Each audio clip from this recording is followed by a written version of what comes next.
Il Friuli Venezia Giulia ha una discreta diversificazione dei prodotti esportati all'estero, un aspetto positivo che molto probabilmente la mette al riparo da eventuali danni legati alle politiche proibizionistiche che stanno proliferando in tutto il mondo. Diversificare per sopravvivere e andare avanti, saper fare tutto bene per andare lontano, essere multitasking come modalità per sapersi reinventare, soprattutto in un periodo di politiche proibizionistiche e dazi come quelli americani.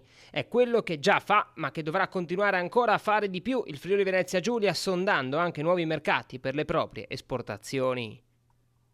Per contenere i dazi statunitensi, inoltre, sarà fondamentale trovare nuovi mercati di sbocco delle nostre esportazioni, rafforzando in particolare le vendite nei paesi europei e potenziando la domanda interna.